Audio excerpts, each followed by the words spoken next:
আমি দায়িত্বহীন ভাষায় একটি কথা বলতে চাই। আমাদের কর্মীদের উপর হামলা করা হয়েছে। যে সন্ত্রাসীরা হামলা করেছে আমরা ওদেরকে চিনি, ওদেরকে জানি, ওদের পিতৃ পরিচয়, মাতৃ পরিচয়, দাদার পরিচয়, দাদির পরিচয় সবকিছু আমরা জানি। আমি দায়িত্বহীন ভাষায় বলে দিতে চাই, আর অগ্রসর হবেন না। অনেক কিছু করে ফেলেছেন, শুধু আমরা ফলাফলের জন্য সহ্য করেছি, অথবা এই সময়ের ভিতরে অনেক কিছু হয়ে যেত। আমি প্রশাসনকে বলতে চাই, অনতি বিলম্বে সেই কুখ্যাত সন্ত্রাসীদেরকে আজকে রাত্রে 12টার ভিতরে গ্রেফতার করা হোক। ষষ্ঠ উপজেলা পরিষদ দ্বিতীয় ধাপের সাধারণ নির্বাচন। আমাদের ভাইস চেয়ারম্যান পদে 61টি কেন্দ্রের ফলাফল, 61টি কেন্দ্রের বার্তা আমাদের হাতে এসে পৌঁছেছে। প্রার্থী জনাব ফারুক মিয়া পালকি মার্কায় প্রাপ্ত ভোটের সংখ্যা 11,025 ভোট। প্রার্থী হাফেজ কামরুল ইসলাম চশমা মার্কা প্রাপ্ত ভোট 18,300। মহান রব্বুল আলামিনের শুকরিয়া আদায় করে আমরা সবাই বলি আলহামদুলিল্লাহ। আজকের এই চশমা মার্কার বিজয় হাফেজ কামরুল ইসলাম সাহেবের বিজয় নয়, আজকের এই চশমা মার্কার বিজয় বাহুবলের সর্বস্তরের উলামায়ে কেরাম, সর্বস্তরের মুসল্লিয়ানে কেরাম, সর্বস্তরের জনসাধারণের। আমাদের একক কোনো কিছু আমরা মনে করি না। আমাদেরকে পুরা বাহুবলের সমস্ত মানুষ আমাদেরকে মহব্বত করে ভোট দিয়েছেন। আমি গত সর্বশেষ নির্বাচনী সভায় বলেছিলাম প্রতিযোগিতে যে আমরা শুনতে পাচ্ছি মানুষ বলা বলি করে 8 জন প্রার্থী প্রতিদ্বন্দ্বিতা করছেন। মানুষে বলে যে 7 জনের যে ভোট পাবে তার থেকে বেশি ভোট পাবেন হাফেজ কামরুল ইসলাম সাহেব। আলহামদুলিল্লাহ, আমার এই কথা বাহুবলের সর্বস্তরের জনসাধারণ আমাদেরকে এমন ভাবে ভোট দিয়েছেন, এমন ভাবে সমর্থন করেছেন, এমন ভাবে উলামায়ে কেরামকে মূল্যায়ন করেছেন। আমরা সারা জীবন যদি শুকরিয়া আদায় করি সেই মূল্যায়ন শেষ হবে না। সংগ্রামী দেশবাসী, আমি নামাজের পরে বলেছিলাম, আমার উপজেলা প্রশাসন বলেছে যেহেতু সরকারি বিধিনিষেধ আছে এই জন্য কোন ধরনের বড় শোডাউন করা যাবে না। আমি বলেছিলাম যে আমরা ভোট বেশিতে আমরা পাশ করে যেন আমরা আত্মহারা না হই, আমরা যেন আল্লাহ তাআলার শুকরিয়া আদায় করি, এমন কোন কাজ না করি যেটার কারণে আল্লাহ তাআলা আমাদের প্রতি অসন্তুষ্ট হন। আবার বলেছিলাম আপনারা অনেক চেষ্টা করেছেন, অনেক কষ্ট করেছেন, প্রায় 20 দিন 1 মাস যাবত, অনেকে প্রায় 6 মাস যাবত চেষ্টা করেছেন, মেহনত করেছেন। আপনাদের মেহনতের ফলাফল যদি কিছু নাও দেওয়া হয় তাহলে আপনাদের মন মানবে না। আলহামদুলিল্লাহ, আমরা উপজেলা পরিষদ থেকে এই পর্যন্ত আমরা কোন সিদ্ধান্ত ছাড়াই আপনারা যে মিছিল করেছেন আমরা সবাই সন্তুষ্ট ইনশাআল্লাহ। যেহেতু বিধিনিষেধ আছে আমরা আর আজকে কোনো মিছিল করবো না ইনশাআল্লাহ। আমরা শুকরিয়া মাহফিল করব। আমাদের মুহাদ্দিস সাহেবদেরকে সভাপতি করে বাহুবলের শীর্ষস্থানীয় উলামায়ে কেরামকে দাওয়াত দিয়ে, হবিগঞ্জের উলামায়ে কেরামকে দাওয়াত দিয়ে, ইনশাআল্লাহ আপনাদের সকলকে দাওয়াত দিয়ে আমরা তো শুকরিয়া মাহফিল করবো ইনশাআল্লাহ। আমি দায়িত্বহীন ভাষায় একটি কথা বলতে চাই। আমাদের কর্মীদের উপর হামলা করা হয়েছে। যে সন্ত্রাসীরা হামলা করেছে আমরা ওদেরকে চিনি, ওদেরকে জানি, ওদের পিতৃ পরিচয়, মাতৃ পরিচয়, দাদার পরিচয়, দাদির পরিচয় সবকিছু আমরা জানি। আমি দায়িত্বহীন ভাষায় বলে দিতে চাই, আর অগ্রসর হবেন না।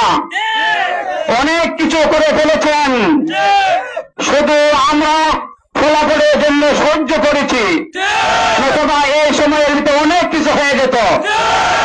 আমি প্রশাসনকে বলতে চাই, অনতি বিলম্বে সেই কুখ্যাত সন্ত্রাসীদেরকে আজকে রাত্রে 12টার ভিতরে গ্রেফতার করা হোক, তাদেরকে দৃষ্টান্ত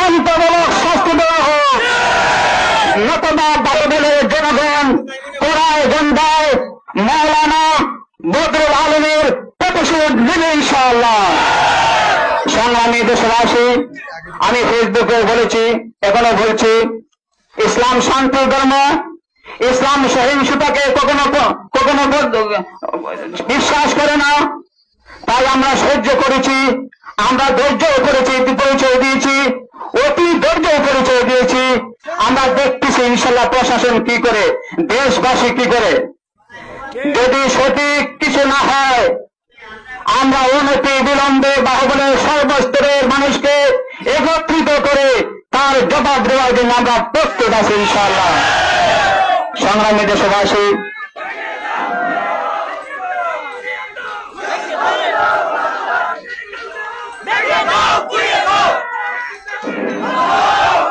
আমি আর একটা কথা বলতে চাই, বেশি কুশল দ্বারা যেন আমাদের আমল নষ্ট না হয়। আমি সকলকে বলবো, আমরা আজকে ঘুমাইবার আগে অবশ্যই শুকরিয়া তানবির রাকাত নামাজ পড়বো ইনশাআল্লাহ। হাফেজ মৌলানা আহমদ আলম সাহেবের জন্য দোয়া করব, ওনার সাথে আলোচনা হয়তো ওর জন্য দোয়া করব। আমাদের হাফিজ মৌলানা কামরুল ইসলাম সাহেব দীর্ঘদিন যাবৎ উনি পরিশ্রম করতেছে, উনিও অসুস্থ হয়ে পড়েছেন, ওনার জন্য দোয়া করব। আমাদের মুহাদ্দিস সাহেবের অনেক কষ্ট করেছেন, আব্দুল খালিক সাহেব তো যার পর নাই কষ্ট করেছেন, অনেক উলামায়ে কেরাম রাত দিন পরিশ্রম করে আজকে আমাদের এই রেজাল্ট নিয়ে এসেছেন। সকলের জন্য আমরা দোয়া করবো তো ইনশাআল্লাহ। আমরা দোয়া করব, আল্লাহর দিকে মুতাওয়াজ্জিহ হব এবং অতি উৎসাহিত হয়ে কোনো কিছু করবো না ইনশাআল্লাহ। যা কিছু হবে পরামর্শের মাধ্যমে, পরামর্শের মাধ্যমে, মুরব্বীদের আলোচনার মাধ্যমে হবে ইনশাআল্লাহ। আমাদের সামনে এখন আমাদের আজকের যে আকাঙ্ক্ষিত ফলাফল, যার মাধ্যমে আমরা পেয়েছি, হাফেজ মৌলানা কামরুল ইসলাম সাহেব সংক্ষিপ্ত কিছু কথা বলবেন, এরপরে মোনাজাত হয়ে যাবে। আজকে আর অনেক রাত হয়ে গেছে, অনেক দূর থেকে আপনারা আসছেন, আপনাদের সকলকে ধন্যবাদ, মোবারকবাদ। আল্লাহ পাক আপনাদের সকলের মেহনতকে কবুল করুন, মেহনতকে নাজাতের ওসিলা হিসেবে করুন, আমরা সবাই বলে আমিন।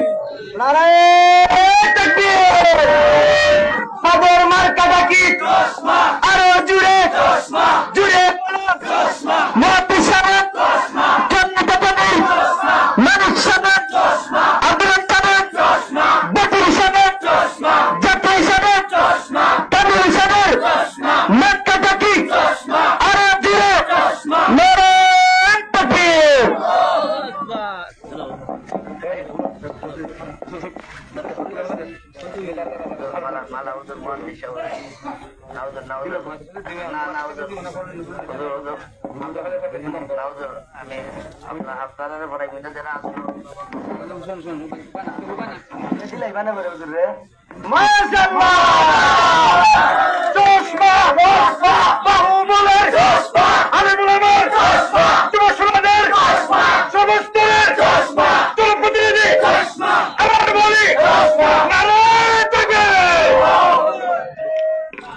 السلام عليكم ورحمة الله وبركاته.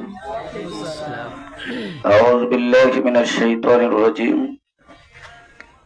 بسم الله الرحمن الرحيم. يا أيها الذين آمنوا استعينوا بالصبر والصلاة إن الله مع الصابرين. সম্মানিত আমার অভিভাবক, উলামায়ে কেরাম, যারা দীর্ঘদিন যাবৎ আমি অদমের জন্য ছায়া হিসেবে, মাথার ছায়া হিসেবে অক্লান্ত পরিশ্রম করেছেন এবং আমার প্রাণ প্রিয় উলামায়ে কেরাম, ছাত্র ভাইয়েরা, বাহুবলের সর্বস্তরের জনগণ, আমি প্রথমেই বাহুবলবাসীর কাছে কৃতজ্ঞ। মহান রব্বে করিমের দরবারে দোয়া করি, আল্লাহ যেন বাহুবলবাসীর খেদমত করার তৌফিক দান করেন, সেবা করার তৌফিক দান করেন। আর আমার অভিভাবক উলামায়ে কেরামের পরামর্শ ছাড়া যেন একটা কদম সামনের দিকে অগ্রসর না হয়ে দোয়া করবেন ইনশাআল্লাহ। আজকে আসলে অত্যন্ত মর্মাহত, আমার একটি ভাইয়ের রক্তে মাটি রঞ্জিত হয়েছে। আজকে আনন্দকে আমাদের অন্তর থেকে দূর করে দিয়েছে। আমাদের ভাইস প্রিন্সিপাল সাহেব বলেছেন, সত্যি আমরা যদি আমাদের সেই ভাইয়ের রক্তের যারা মাটি রঙিয়েছে তাদেরকে প্রশাসন শাস্তির আওতায় না আনা হয়, তাহলে ইনশাল্লাহ আমাদের অভিভাবকরা যে আন্দোলনের ডাক দেন, ইনশাল্লাহ আমরা যে কোনো মূল্যে এই সন্ত্রাসীদেরকে গ্রেফতার করে তাদেরকে আইনের আওতায় নিয়ে আসতে রাজি আছি। তো ইনশাআল্লাহ আমার ভাইয়ের রক্ত কোন অবস্থায় ইনশাআল্লাহ দেখা যেতে দেব না বাহুবলের মাটি থেকে। আমি পরিশেষে আপনাদের কাছে ক্ষমা প্রার্থী। আপনাদের সেই ঋণ আমার জীবনের সবকিছু যদি বিলিয়ে দিই এরপর আমি ঋণ পরিশোধ করতে পারবো না। আমি শুধু দোয়া করি আল্লাহ যেন আপনাদেরকে উত্তম বদলা দান করেন এবং আমাদের অভিভাবকদের ছায়ার তলে আমরা সবাই একই সাথে আসতে পারবো। তো ইনশাআল্লাহ মেহেরবানি করে আমাদের যে অভিভাবক একটা কমিটি গঠন হয়েছে, আমরা যাতে এই অভিভাবকদের ছায়ার তল থেকে আল্লাহ শয়তানের মাধ্যমে শয়তান যেন আমাদেরকে একটা চুল পরিমাণও সরায় না, সেই জন্য আমি আপনাদেরকে আল্লাহর কাছে দোয়া করে আপনাদের কাছে অনুরোধ করব। পরিশেষে সকলের সুস্থতা, সকলের নেক হায়াত, সকলের কল্যাণ কামনা করি, বাহুবলবাসীর কল্যাণ কামনা করি, যাতে বাহুবলবাসীর খেদমত করতে পারি। আমাকে যেন আল্লাহ রাব্বুল আলামিন সততার সাথে, ঈমান আমলের সাথে ইসলামের উপর অবিচল রাখেন, সেই দোয়াটুকু আপনাদের কাছে করে, যেভাবে আমাকে আগে পেয়েছেন এর চেয়ে বেশি ইনশাল্লাহ এখন পাবেন। আমাকে ভাইস চেয়ারম্যান বলে ডাকবেন না, আগে যেভাবে ভাই ডেকেছেন ইনশাল্লাহ সেইভাবে আমি অনুরোধ করবো। ভাই ডাকার জন্য আপনাকে করজোড়ে আমি অনুরোধ করব। আল্লাহ হাফেজ। নসরুম মিনাল্লাহি ওয়া ফাতহুন করিম। আব্দুল হাই সাহেব বাহুবল। আলহামদুলিল্লাহ, সম্মানিত উপস্থিতি, আমরা প্রথমে শুকরিয়া আদায় করি যে আল্লাহ পাক বাহুবলের মাটি এবং বাহুবলের মাটি উলামায়ে কেরামের ঘাঁটি, এটা আজকে প্রমাণ হয়েছে। কথা ঠিক কিনা? সম্মানিত উপস্থিতি, আসলে বক্তব্য দেওয়ার মতো মন মানসিকতা এই মুহূর্তে কাহারও নেই। আমি শুধু এতটুকু বলি যে আল্লাহ পাক কোরআনের বরকতে, উলামায়ে কেরামের বরকতে এই মাটি এবং মানুষের ইজ্জত আমার আল্লাহ রক্ষা করেছেন।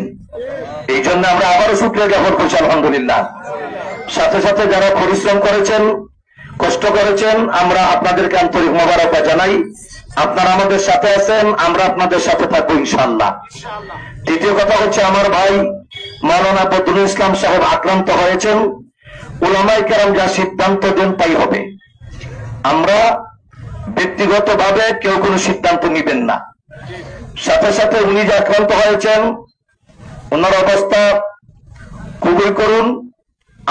আমি আপনাদের খেদমতে দোয়া চাই যে আল্লাহ পাক যেন উনি সহ আরো যারা অসুস্থ ব্যক্তিরা হাসপাতালে, ক্লিনিকে, বাড়ি ঘরে আছেন, আল্লাহ পাক যেন সবাইকে পরিপূর্ণ সুস্থতা দান করেন। সকলে বলুন আমিন। সবাইকে ধন্যবাদ, আন্তরিক মোবারকবাদ।